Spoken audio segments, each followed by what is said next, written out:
नमस्कार, मैं सीमा आज समास प्रक्रम को समझाने जा रही हूँ। उसकी विस्तृत व्याख्या करने जा रही हूँ। एक पदी भावः समासः, अर्थात कई पद मिलाकर जब एक पद बन जाते हैं तो वह समास कहलाता है। समास का शाब्दिक अर्थ हुआ संक्षेप, यानी कई पद मिलाकर एक पद को संक्षिप्त रूप से कहा गया तो वो समास कहलाता है। मुख्यतया समास के 4 भेद होते हैं: अव्ययी भाव समास, तत्पुरुष समास, द्वंद्व समास और बहुब्रीहि समास। तत्पुरुष समास के 2 भेद हुए, कर्मधारय और द्विगु। इन सारे समासों की विस्तृत व्याख्या मैं आगे आप लोगों को करने जा रही हूँ। समास। समास का शाब्दिक अर्थ होता है संक्षेप। एक पदी भावः समासः, समास में कई पद मिलकर एक पद बन जाते हैं। समास के द्वारा बने हुए शब्द के सभी पदों को अपने मूल रूप में विभक्ति के साथ अलग अलग करके दिखलाना ही विग्रह कहलाता है, यानी समास विग्रह। समास का शाब्दिक अर्थ है संक्षिप्त रूप। अब समास में कई पद मिल जाते हैं और एक पद बन जाते हैं। कई पदों का मूल रूप जब विभक्ति के साथ अलग अलग करके दिखाया जाता है तो वह विग्रह कहलाता है। जैसे नीलोत्पलम, नीलोत्पलम का विग्रह होता है नीलम उत्पलम। अब समास के 4 भेद होते हैं। मुख्यतया समास के 4 भेद हैं: अव्ययी भाव समास, तत्पुरुष समास, द्वंद्व समास और बहुब्रीहि समास। आप लोगों ने और भी नाम सुने होंगे, कर्मधारय और द्विगु। तो तत्पुरुष समास, अव्ययी भाव समास के बाद आता है तत्पुरुष समास। तत्पुरुष समास के 2 मुख्य भेद होते हैं जो कहलाता है कर्मधारय समास और द्विगु समास। इस तरह से समास 6 हुए। कितने समास हुए? 6। लेकिन तत्पुरुष समास का ही भाग है, 2 भेद हैं, कर्मधारय और द्विगु। अब आगे मैं इसको अलग अलग तरीके से इसको विस्तार से मैं समझाऊंगी।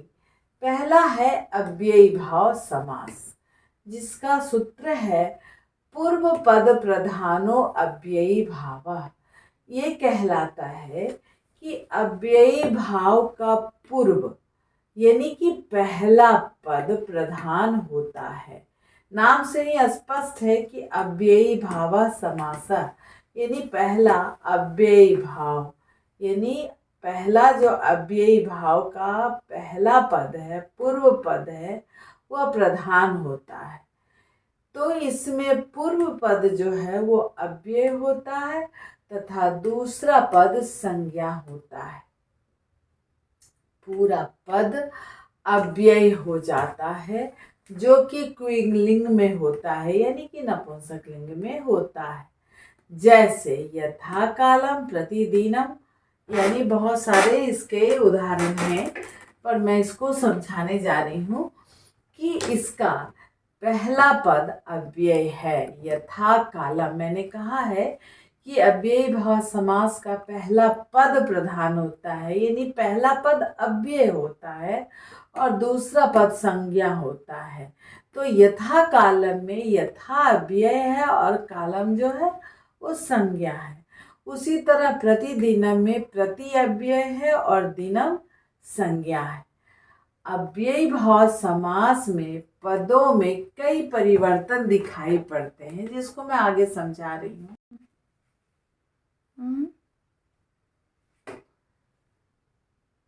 पहला, समस्त पद नपुंसक लिंग एक वचन में रहता है। जैसे मैंने समझाया कि यथा कालम उदाहरण है और प्रतिदिनम, तो यथा कालम का पूरा पद नपुंसक लिंग एक वचन में है। प्रतिदिनम का पूरा पद नपुंसक लिंग एक वचन में है। उसके बाद पहले पद की प्रधानता है, यानी यथा की प्रधानता है, और पहला पद अव्यय होता है। इसलिए यह अव्ययी भाव समास का उदाहरण है, जिसको कि देख करके ही समझ में आ जा रहा है कि यहाँ पहला पद अव्यय है, इसलिए यह अव्ययी भाव समास हुआ। अब संस्कृत में इसके एक बहुत ही अच्छे सूत्र हैं, जिसको कि बारी बारी से विग्रह करके पूरी तरह से उसको समझा जा सकता है और पहचाना जा सकता है। उस सूत्र को मैं बता रही हूँ। अव्ययम विभक्ति समीप समृद्धि वृद्धि अर्था भावा अत्य संप्रीति शब्द प्रादुर्भावश्चा द्यनुपूर्व योग्य पद्यानुपूर्व योग्य पद सादृश्य संपत्ति साकल्याण तो वचनेषु। इसमें जितने भी शब्द आए हैं सारे शब्द के अलग अलग अर्थ हैं और वो अव्ययी भाव समास के विग्रह और पहचानने में बहुत ही सहायक होते हैं। जैसे अव्ययम विभक्ति, अव्ययम विभक्ति यानी ये विभक्ति, इसको कैसे आगे एक्सप्लेन किया जाए उसको देखिए आप लोग। विभक्ति यानी हर इति, हरि में यानी अधिहरि एक शब्द है। तो अधिहरि देख के ही समझ में आ रहा है कि ये अव्ययी भाव समास है, क्योंकि अधि अव्यय है। अब इसका मतलब होता है हरि में, इसका जब विग्रह किया जाए तो हरव इति। उसी तरह से अधिगृहम, अधिवनम, अधिगंगम, ये सब विभक्ति के अंतर्गत आता है। और इसका जो है अधिवनम, अधिगंगम, ये सारे शब्द जो हैं सो अव्यय हैं, इसलिए यह अव्ययी भाव समास है। तो जैसे अधिहरि का मतलब हरि में, उसी तरह अधिगृहम का मतलब घर में, अधिवनम का मतलब वन में, अधिगंगम का मतलब गंगा में। आगे है अव्ययम विभक्ति समीप। अब समीप के अंतर्गत हम देखते हैं समीप। अब एक शब्द उठाते हैं उपगंगम, यानी गंगा के पास, गंगा के समीप।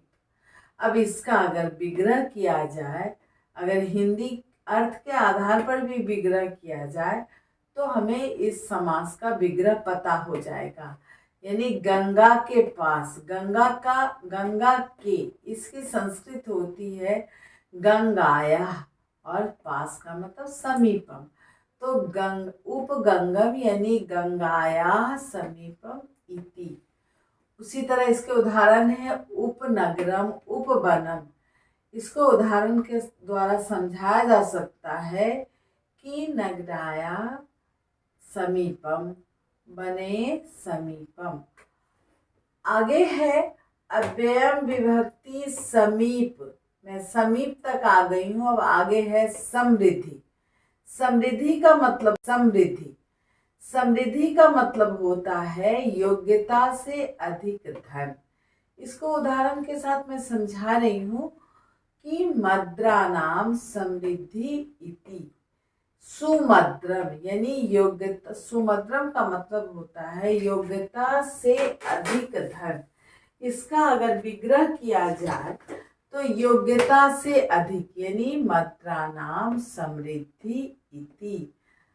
सुमद्रम का मतलब हुआ मद्र देश की योग्यता, मद्र देश की योग्यता यानी सुमद्रम। आगे है इसका और उदाहरण सुभारतम, सुद्रविडम, सुबंगम। ये सारे सूत्र समृद्धि शब्द के अंतर्गत आते हैं और इसको विग्रह किया जा सकता है भारतानाम समृद्धि इति, द्रविडानाम समृद्धि इति, बंगानाम समृद्धि इति आदि। ये सारे समृद्धि शब्द के अंतर्गत आ गए। फिर है अव्ययम विभक्ति समीप समृद्धि व्यर्थी। व्यर्थी का मतलब होता है नाश। अब इसको उदाहरण से समझते हैं। दुर्यवनम, इसका मतलब है यवनों का नाश। अगर इसको संस्कृत में परिवर्तन करते हैं तो यवनानाम वृद्धि। नाश का मतलब व्यर्थी होता है और यवनों का नाश यानी यवनानाम व्यर्थी। दुर्भक्षिकम, इसका विग्रह किया जाए तो दुर्भक्षिका नाम। दुर्भक्षिका नाम व्यर्थी यानी कि अकाल का नाश। फिर उसी तरह से इस सूत्र के आधार पर मैंने समझाया अव्ययम विभक्ति समीप समृद्धि व्यर्थी। यहाँ तक मैंने उदाहरण के अनुसार समझा चुकी हूँ। अब आगे आती हूँ अर्थाभावा। इस सूत्र के यहाँ पर देखिए तो अर्थाभावा, अर्थाभावा का मतलब होता है अभाव या कमी। जैसे मक्षिका नाम अभावा इति यानी निर्मक्षिकम, यानी जहाँ पर कि मच्छरों का अभाव हो तो मच्छरों का अभाव यानी निर्मक्षिकम।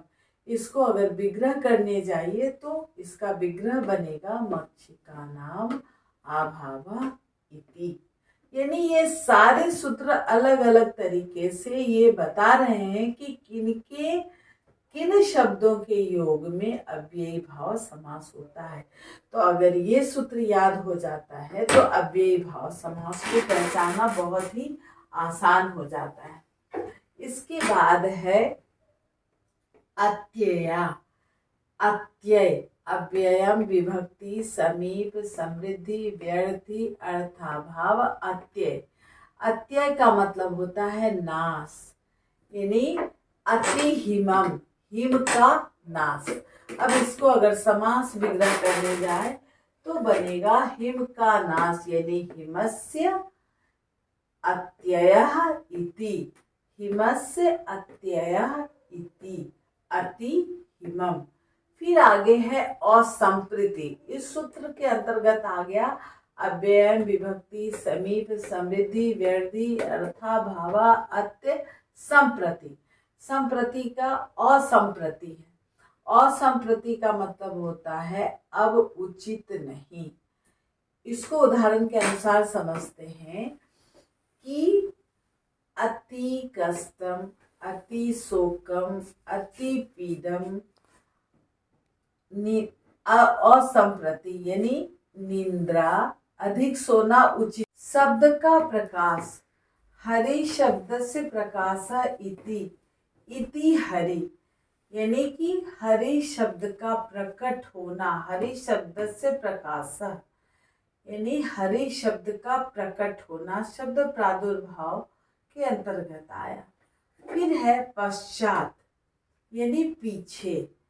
अनुविष्णु, विष्णु के पीछे। इसको जब विग्रह करने जाइए तो इसका विग्रह बनता है विष्णु के पीछे यानी विष्णु पश्चात इति। विष्णु पश्चात इति यानी अनुविष्णु। अनुगृहम, गृहस्य पश्चात।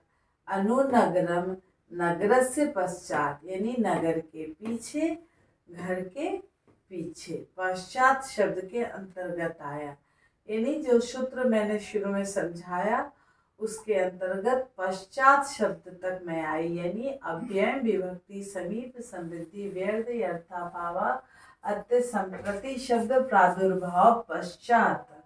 अनुपूर्व योग्य। आगे है योग्यता। रूपस्य योग्यम इति यानी अनुरूपम। रूपस्य योग्यम इति अनुरूपम, अनुसारम, अनुरागम यानी कि रूपस्य योग्यम इति, सारस्य योग्यम इति, रागस्य योग्यम इति। योग्यता के अर्थ में ये विग्रह हुआ यानी सब में अव्ययी भाव समास है। अव्यय अनु अनु अनु। विप्सा, विप्सा यानी कि बार बार दोहराना, द्व्युरुक्ति के अर्थ में। जैसे प्रतिदिनम रोज रोज, दिनम दिनम इति, प्रतिनगरम यानी नगरम नगरम इति। आगे है अनतिक्रम। अनतिक्रम का मतलब होता है सीमा के भीतर रहते हुए, यथाशक्ति यानी शक्ति के अनुसार। इसका विग्रह हुआ शक्तिम अनतिक्रम में। अनतिक्रम यानी कि सीमा के भीतर रहना। तो यथाशक्ति शक्तिम अनतिक्रम में इति। आगे है योग्य पद्य यानी एक साथ होना। जैसे समास के अंतर्गत है कि अव्ययम विभक्ति समीप समृद्धि अर्था भावा अत्य संप्रति शब्द प्रादुर्भावश्च अनुपूर्व योग्य पद्यानुपूर्व योग्य पद्य सादृश्य संपत्ति साकल्यांत वचनेषु। तो यहाँ पर योग्य पद की चर्चा हुई है, यानी एक साथ होना। स्वचक्रम यानी चक्र के साथ, यानी सारे चक्र एक साथ हैं। तो इसका विग्रह हुआ चक्रेन युगपत इति। चक्र के साथ, चक्रेन युगपत इति।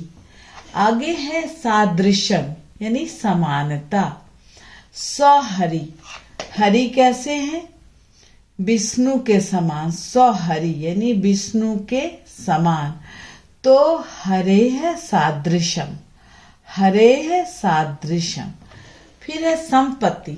संपत्ति यानी धन, संपत्ति यानी स्वछत्रम, क्षत्रियों की संपत्ति। इसका विग्रह हुआ छत्रानाम संपत्ति इति। आगे है साकल्य। साकल्य का मतलब होता है सबको शामिल करना। जैसे सौत्रिनम यानी त्रिन को भी छोड़ते हुए। त्रिनम अपि अपरित्यज्य इति। इसका मतलब है कि साकल्य का मतलब सारी चीजों को शामिल कर लिया गया, सिर्फ त्रिन को छोड़कर, यानी घास को, तिनके को छोड़कर। तो त्रिनम अपि अपरित्यज्य इति। यहाँ पर आकर हमारा अव्ययी भाव समास समाप्त होता है। आगे मैं दूसरे समास की ओर बढ़ूंगी, यानी तत्पुरुष समास।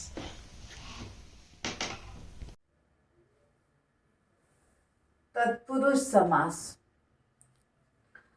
उत्तर पद प्रधान तत्पुरुष समास, यानी कि तत्पुरुष समास में उत्तर पद के अर्थ की प्रधानता रहती है। यानी जब समास के दो पद होते हैं तो तत्पुरुष समास में पूर्व पद प्रधान ना होकर उत्तर पद प्रधान होता है। और इसके 6 भेद होते हैं: द्वितीय तत्पुरुष, तृतीय तत्पुरुष, चतुर्थी तत्पुरुष, पंचमी तत्पुरुष, षष्ठी तत्पुरुष, सप्तमी तत्पुरुष। अब द्वितीय तत्पुरुष को देखा जाए, इसमें प्रथम पद द्वितीय विभक्ति में रहता है और समास हो जाने पर यह विभक्ति छिप जाती है। यानी जब पहला पद द्वितीय विभक्ति में रहती है और जब समास बन जाता है तो वह विभक्ति उसमें छुप जाती है, यानी पता नहीं चलता कि ये कौन सी विभक्ति इसमें लगी है। लेकिन इसका उत्तर पद प्रधान होता है, तो उसी के आधार पर हमें इसका संज्ञान होता है कि यह द्वितीय तत्पुरुष है। द्वितीय तत्पुरुष को उदाहरण से समझते हैं। द्वितीया श्रितातीत पतित गता अत्यस्त प्राप्ता पन्ने, यानी कहने का मतलब है द्वितीया श्रित, अतीत, पतित, गत, अत्यस्त, प्राप्त और आपन्न, ये सभी इसके भेद और उसके अर्थ हैं, विग्रह करने में समझ में आता है। जैसे कि श्रित शब्द को लिया जाए तो कृष्णम श्रितः, कृष्णाश्रितः, यानी कृष्ण के आश्रित। अर्थ के आधार पर अगर इसमें विभक्ति किया जाता तो कृष्ण से आश्रित होता, किंतु ये द्वितीय तत्पुरुष यानी द्वितीय श्रितातीत इस सूत्र के अंतर्गत आया है। श्रित शब्द लगा है, इसलिए इसमें द्वितीय विभक्ति हुई। तो कृष्णम श्रिता यानी कृष्णा श्रिता। आगे उसका उदाहरण लिया जाए अतीत, दुखम अतीतः दुखातीतः, दुख से परे। दुख से परे अगर विभक्ति से इसके विग्रह को किया जाए तो दुखेन होना चाहिए, किंतु अतीत शब्द के साथ द्वितीय विभक्ति लगेगी, क्योंकि द्वितीय श्रिता अतीत ये कहा जा रहा है, तो इसका विग्रह दुखम अतीता हुआ, यानी दुखातीतः, दुख से परे। अगला शब्द पंचमी तत्पुरुष। इसमें पूर्व पद पंचमी विभक्ति रहती है, यानी कि जहाँ पर भय आदि शब्द के योग हो वहाँ पंचमी विभक्ति का प्रयोग होता है। जैसे भयार्थक भय और भी शब्दों के योग में पंचमी तत्पुरुष होता है। जैसे चोर से भय, चौर भयम, चोरात भयम, सर्प भीतः, सर्पात भीतः, यानी कि जहाँ पर भय और भी शब्दों का योग हो उसमें पंचमी तत्पुरुष होता है। अगला है षष्ठी तत्पुरुष। जब पूर्व पद षष्ट्यंत रहता है, यानी इसका पूर्व पद षष्ठी विभक्ति से युक्त होता है, तो इसमें जैसे राजपुरुष, इसका विग्रह करें क्योंकि ये स्पष्ट है कि इसका प्रथम पद षष्ठी विभक्ति होना है। तो राज्ञा पुरुष, राजपुरुष का विग्रह हुआ राज्ञा पुरुष। विप्रपुत्र, विप्रस्य पुत्र। नदी तटम, नद्याः तटम। जल प्रवाह, जलस्य प्रवाह, यानी सारे के प्रथम पद षष्ट्यंत हैं, इसलिए यह षष्ठी तत्पुरुष के अंतर्गत इस तरह के उदाहरण आए।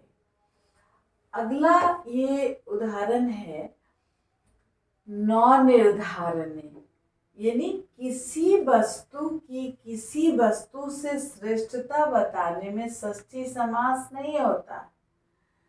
जैसे कविनाम कालिदास श्रेष्ठ, यानी कवियों में कालिदास श्रेष्ठ हैं, तो यहाँ श्रेष्ठता बताई गई इसलिए कवि नाम हुआ। उसी तरह से देवानाम हरि, देवों में हरि श्रेष्ठ हैं इसलिए देवानाम हुआ, यानी इसमें षष्ठी विभक्ति नहीं हुई क्योंकि यहाँ पर श्रेष्ठता बताया जा रहा है। अगला है सप्तमी तत्पुरुष। इसमें पूर्व पद सप्तम्यंत रहता है, यानी कि पहला पद सप्तमी विभक्ति होती है। इसका उदाहरण के साथ लेते हैं सप्तमी सौंडे। सौंड का अर्थ होता है चालाक या निपुण। इस अर्थ वाले शब्दों के साथ हमेशा सप्तमी तत्पुरुष समास होता है। जहाँ पर ये अर्थ वाले शब्द हो, चालाक या निपुण, सौंड शब्द अर्थ वाले शब्द होते हैं, तो इसमें हमेशा सप्तमी तत्पुरुष होता है। आगे उदाहरण के साथ देखते हैं अक्ष सौंडा, यानी जुए में निपुण, तो इसमें सप्तमी विभक्ति का प्रयोग होगा विग्रह में, तो अक्षेसु सौंडा। आगे है शास्त्र प्रवीणा, यानी शास्त्र में प्रवीण, तो शास्त्रे प्रवीणा। आगे देखिए नए समास, यानी नहीं अर्थ वाले न्याय अव्यय के साथ जो समास होता है उसे न्याय तत्पुरुष कहते हैं। यानी समास हो जाने पर नौ को अ या अन हो जाता है। जैसे उदाहरण से स्पष्ट होगा अधर्म। अब नौ को अ हुआ तो यानी इसका विग्रह क्या होगा, नौ धर्मा।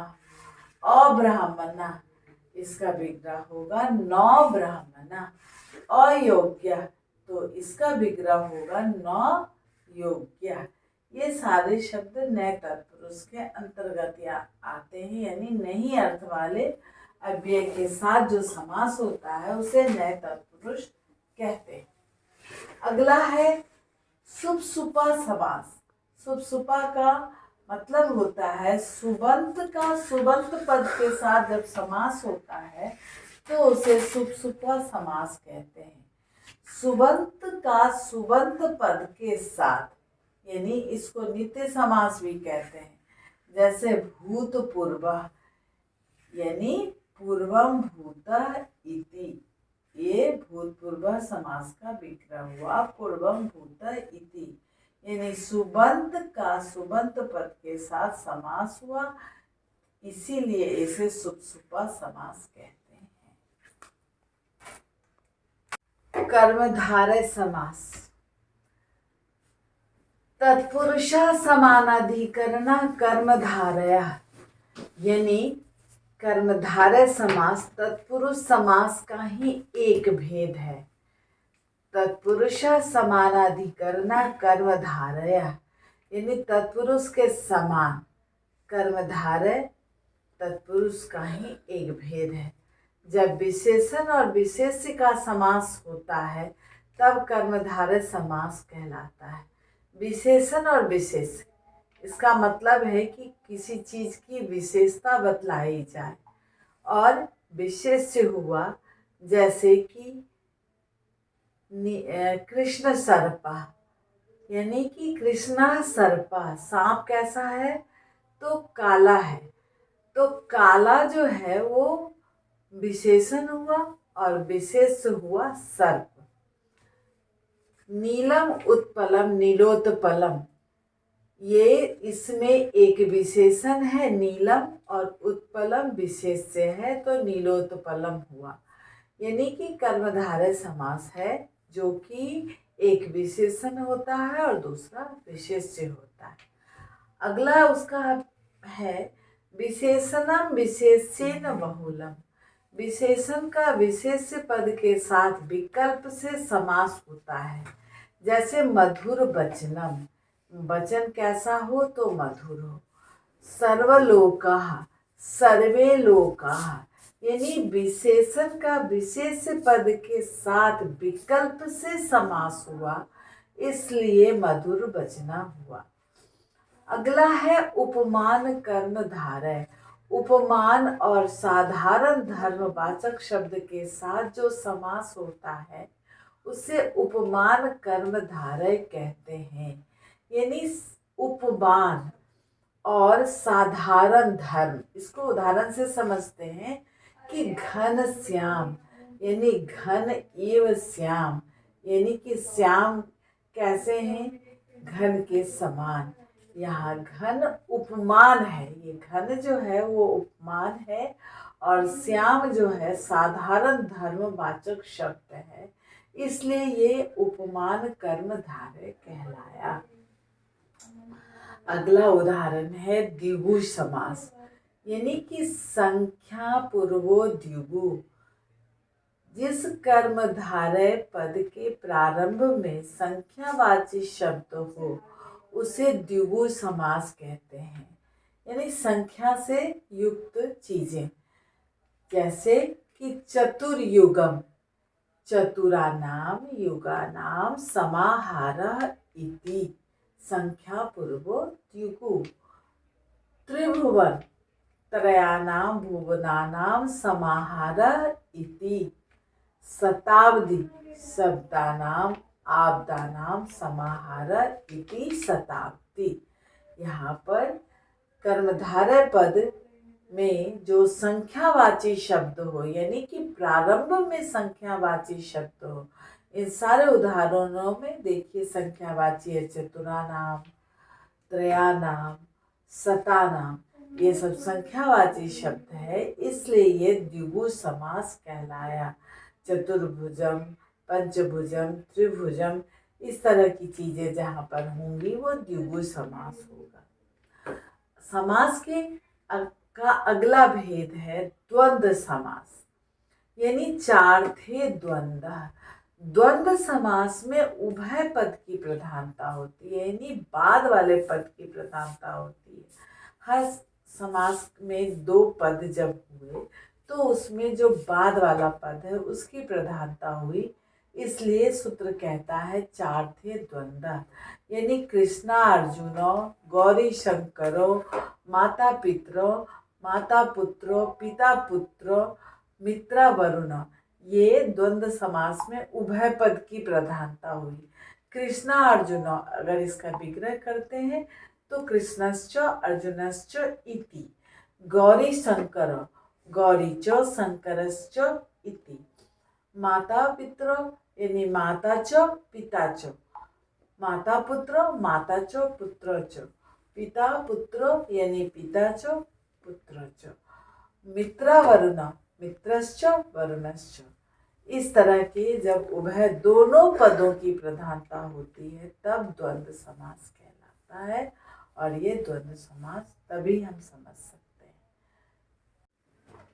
समाहार द्वंद्व, इसमें दो या दो से अधिक संज्ञा वाले शब्दों को च से जोड़ा जाता है, तब समाहार का अर्थ प्रकट होता है। और सारे पद, समस्त पद की लिंग एक वचन में रहता है, यानी दो या दो से अधिक अगर संज्ञा शब्द हैं और उनको च से जोड़ा जाए तभी ये समाहार द्वंद्व का द्योतक है।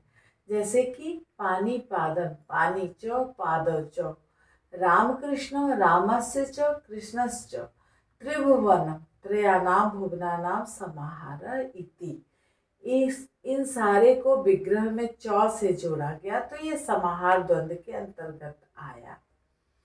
आगे एक शेष द्वंद्व, एक विभक्ति युक्त दो या दो से अधिक पदों में जब केवल एक पद अवशिष्ट रह जाता है तब एक शेष द्वंद्व होता है। कुछ व्याकरण इसे समास नहीं मानते हैं, किंतु इसको जानना चाहिए। एक शेष द्वंद्व यानी एक विभक्ति युक्त दो या दो से अधिक पदों में जब एक पद अवशिष्ट रह जाता है तब एक शेष द्वंद्व होता है। यानी रामो, इसको विग्रह किया जाए तो रामश्च रामश्च, माता पित्र यानी या सिर्फ पित्र तो माता च पिता च, पितरों का मतलब माता च पिता च दोनों हुआ, या तो माता पितरों लिखिए या पितरों, लेकिन इसका विग्रह यही बनेगा माता च पिता च। उसके बाद देवश्च देवश्च यानी देवः च देवः च, सूर्य चंद्रमश, सूर्यश्च चंद्रमा च, अग्नि वायु अग्निश्च वायुश्च, यानी एक शेष द्वंद्व में इनको च से विग्रह किया जाए। और इसी कारण से कुछ व्याकरणिक लोग इसे समास नहीं मानते हैं, लेकिन यह द्वंद्व समास के अंतर्गत आता है। बहुव्रीहि समास, अन्य पदार्थ प्रधानो बहुव्रीहि। ये सूत्र से स्पष्ट है कि बहुव्रीहि समास में अन्य पद की प्रधानता होती है।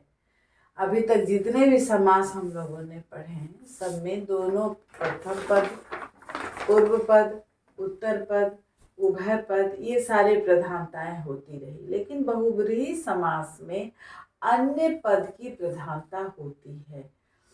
पूरा समस्त पद किसी अन्य पद का विशेषण बन जाता है और इसी से इसका लिंग, वचन आदि अन्य पद के अनुसार रहता है।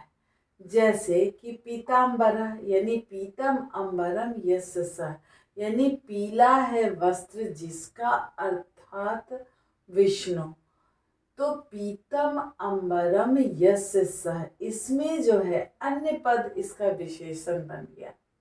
श्वेतम अम्बरम यस्या सा, श्वेतांबरा, श्वेतांबरा का मतलब है सरस्वती, यानी इसका मतलब है कि श्वेत वस्त्र जिन्होंने धारण किया है वे श्वेतांबरा कहलाती हैं, यानी कि सरस्वती कहलाती हैं।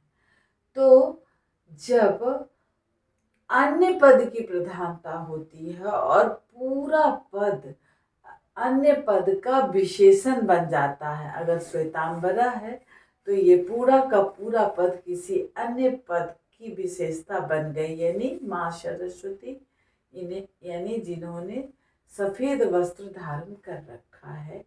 तो ये बहुब्रीहि समास बहुत ही महत्वपूर्ण होता है। अब कई उदाहरण ऐसे होते हैं जो एक जैसा दिखते हैं। बहुब्रीहि समास भी उससे बनता है और कर्मधारय भी बनता है। इसके विग्रह में सिर्फ फर्क होता है, तो उस अंतर को मैं समझाने जा रही हूँ। बहुब्रीहि और कर्मधारय में अंतर। कर्मधारय में विशेषण विशेष से समास होता है और बहुब्रीहि में अन्य पद की प्रधानता होती है। पिछले मैंने कर्मधारय में बताया कि विशेषण और विशेष दोनों का प्रयोग होता है तो वो कर्मधारय समास होता है। किंतु बहुब्रीहि में वही पद हो, अगर विशेषण और विशेष्य का प्रयोग हुआ, दोनों पद प्रधान हुआ, तो वो कर्मधारय समास हो गया। और उसी में तीसरे अर्थ की प्रधानता आ गई तो वो बहुब्रीहि समास हो गया। यानी बहुब्रीहि समास में अन्य पद की प्रधानता होती है। एक ही समस्त पद विग्रह भेद से कर्मधारय भी हो सकता है और बहुब्रीहि भी, जैसे पीताम्बर। अगर ये बहुब्रीहि समास है तो इसका विग्रह बनेगा पीतम अंबरम यस्य स, यानी पीला वस्त्र है जिनका, अर्थात विष्णु या कृष्ण। लेकिन अगर इसी को हम एक विशेष से बना दें और एक विशेषण बना दें तो वो कर्मधारय हो जाएगा। जैसे पीतम अंबरम, पीला वस्त्र, पीला कपड़ा, यानी कि एक विशेषण है पीतम, यानी पीला जो है वो विशेषण है और अंबरम जो है वो विशेष्य है। यानी कि पीले कपड़े वाले को पीताम्बर कहते हैं। यहाँ पर तीसरे अर्थ की प्रधानता नहीं हुई, इसलिए यह कर्मधारय समास है। बहुब्रीहि समास में यदि प्रथम पद ऐसा स्त्रीलिंग हो जिसका पुल्लिंग रूप भी होता है तो उसको हम लोग को पुल्लिंग में रख देते हैं। जैसे रूप पद भार्या, यानी यहाँ रूपवती का रूप पद बद हो गया है। रूपवती भार्या यस्य स, यानी रूपवद भार्या, यह रूपवती का रूपवत हुआ। आगे देखिए 10 बहुब्रीहि समास के उदाहरण। दशानन, यानी 10 आननानि यस्य अश, रूपवद भार्या, रूपवती भार्या यस्य सह, जितेन्द्रिया, जितानि इंद्रियाणि यस्य सह, सगोत्र, समानम गोत्रम यस्य सह। ये सभी जो है बहुब्रीहि समास के उदाहरण हुए। इस तरह से हमारा समास एंड होता है। मैं समझती हूँ कि आप लोगों को समास पूरी तरह से समझ में आ गया होगा, क्योंकि मैंने एक एक चीज़ को विस्तार से बताया है।